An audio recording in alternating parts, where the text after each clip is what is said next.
Good evening, everybody. Welcome back to the Mind's Eye. Thank you all for tuning in. So I was watching some videos from Steve Harold, who's got a really cool channel. If you've not watched any of his videos, I recommend checking them out because they're pretty awesome. He has 4 videos where he goes through 20 of his favorite albums. And favorite album lists have always been so hard for me. I just always have such a hard time picking out 10, 20, 25, whatever albums. Um, and then just narrowing it down and ordering them would then be even more difficult. It's just I've always had a hard time putting that list together. But one of the things, especially if I'm only doing like top 10 or 20, one of the things that I've noticed is that I wouldn't put any albums from my favorite band in my top 10 to 20. And my favorite band, of course, as I've mentioned on other videos, I consider to be Bon Jovi. So I wanted to take my favorite Bon Jovi album, which is Crush, the album that got me into the band, and I want to take this from an album that I think is 9 stars. It's almost there. It's just got that 1 to 2 tracks that sort of hold it back for me.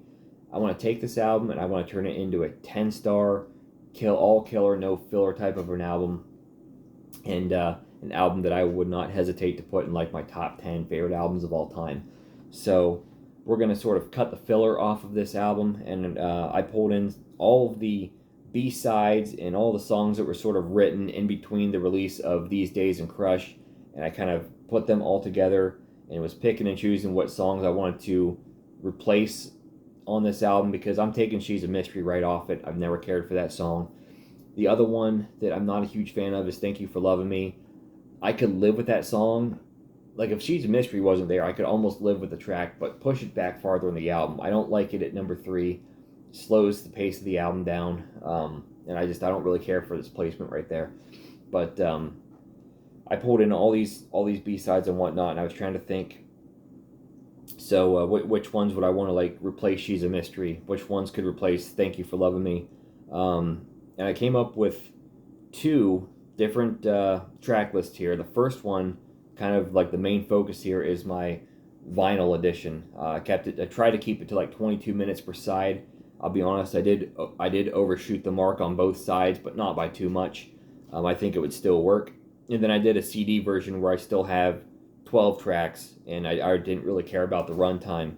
So I'm gonna give that one real quick at the end of this video, and then for the most of this video, I'm gonna focus on this vinyl edition that I've come out with, turning Crush into an all killer, no filler album. So.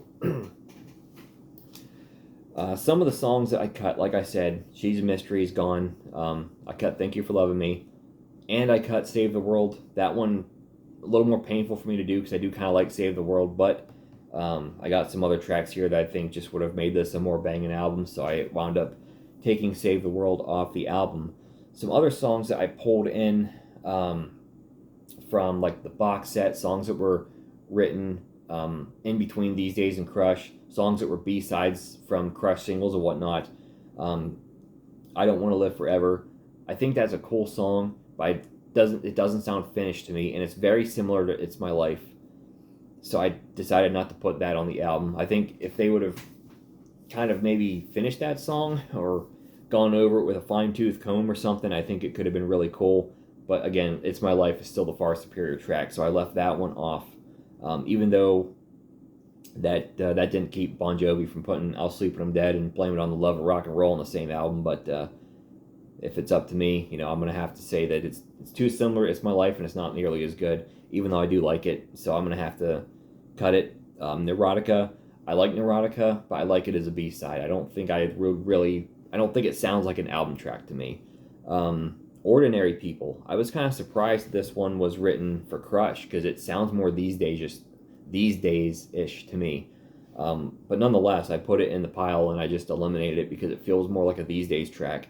Garageland, I think, is a cool song, but again, I think the only place I could put Garageland on this album would be track 1 to open it up, because this is like such an opening track for me, and there's no way Garageland is beating out It's My Life. So Garageland didn't make the cut either. Also, Rich Man Living in a Poor Man's House, I love that song. It's one of my favorites on the box set. But for the same reason that Neurotica didn't make it, I like it as a box set song. I like it maybe as a B-side. I don't know that it feels like an album track to me, so I wound up leaving that off as well. Two more that I wound up cutting from the vinyl. I Get a Rush, cool song. It's short, it's to the point. I've always quite enjoyed it, but it sort of feels fillerish to me. I mean, enjoyable filler, but I don't think it would really add as much as some of these other tracks that made the cut. And You Sleep While I Dream.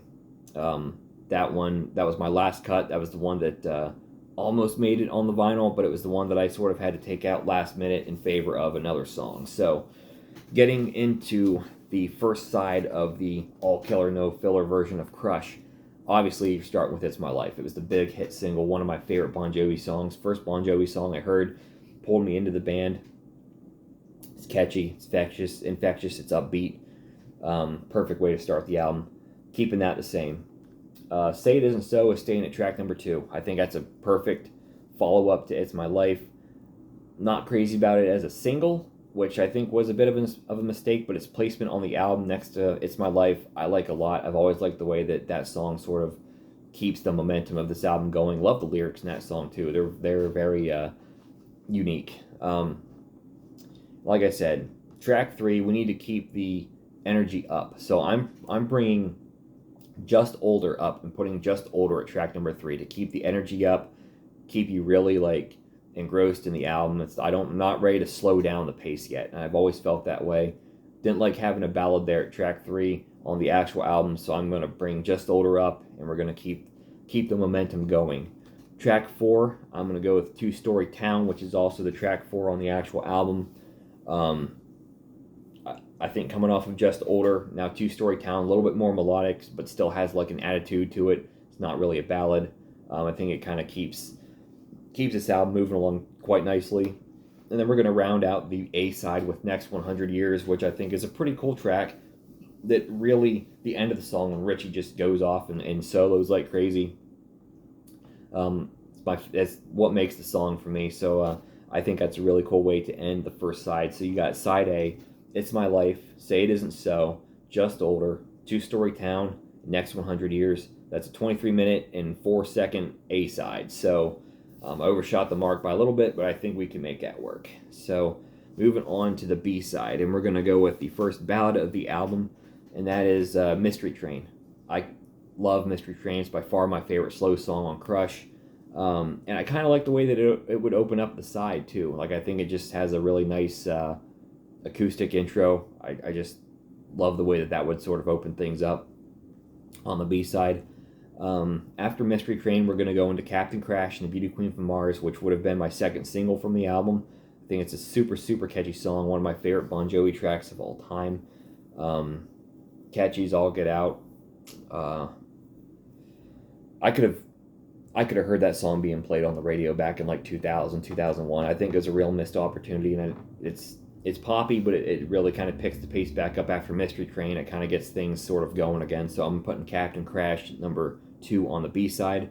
All right, so bringing in a song that's not actually on Crush, I'm going to bring Real Life in. It's on the box set. It was, I believe, written for a movie. It was a single in '99, which is the year before Crush came out. I always thought it was such a cool song.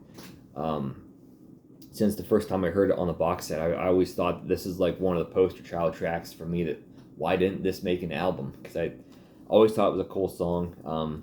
Maybe it's not a lead single, maybe it's not like an opening track or anything like that, but kind of putting it here after Captain Crash. I kind of like the way that those two songs would flow together. So I'm putting Real Life in the 8th position, third song on the B side. And then we're going to end this album the same way that the actual album ends, with I Got the Girl and One Wild Night, which I think is just the perfect way to cap things off here. I love both those songs a lot. So your B-side is Mystery Train, Captain Crash and the Beauty Queen from Mars, Real Life, I Got the Girl, and One Wild Night. That's a 22-minute and 53-second B-side. If you want to trim that down, I guess you could maybe trim off that James Dean part at the end of One Wild Night. That would save you a few seconds, but either way, I think we can make it work. So that is my updated all killer no filler version of Crush, my filler trimmed version of the album, if you will. And that is an album that I think I would give 10 stars to and would be one of my all-time favorite albums, without a doubt. I shaved 11 minutes off the album this way. It went from, Crush goes from a 57-minute and 52 seconds album to a 46-minute and 7-second album. So I think you do trim off some filler there. And like I said, I have a CD version where I keep 12 tracks. And I'll give that to you real quick. I have It's My Life, of course, open it up. Say It Isn't So, Just Older. Then I throw in I Get a Rush. Like I said, I really like that song. Sort of fillerish, so when I'm sort of pressed for time on the vinyl, I decided not to put it on. But for the CD, I'm going to throw that in track 4. Two Story Town, Next 100 Years, Mystery Train, Save the World. Again, I was torn between Save the World and You Can Sleep While I'm Dream. But I think to add a little bit more variety to the album, I would keep Save the World. But I could almost flip that song for You Can Sleep While I Dream. Then, of course, I would end it the same way that I ended the vinyl with Captain Crash, Real Life, I Got the Girl, One Wild Night. So, Bon Jovi fans, let me know what you think. Let me know what you think of Crush. Let me know what you think of my refined versions of Crush. If you like this kind of content, please give me a thumbs up and subscribe to my channel for more videos like this in the future. Of course, I think I forgot to say it. Of course, this is just all my opinion. So if you would, if there's a different way that you would like to trim up Crush, please let me know in the comments how you would do it, because I would be interested in seeing that. So I'll catch you all next time.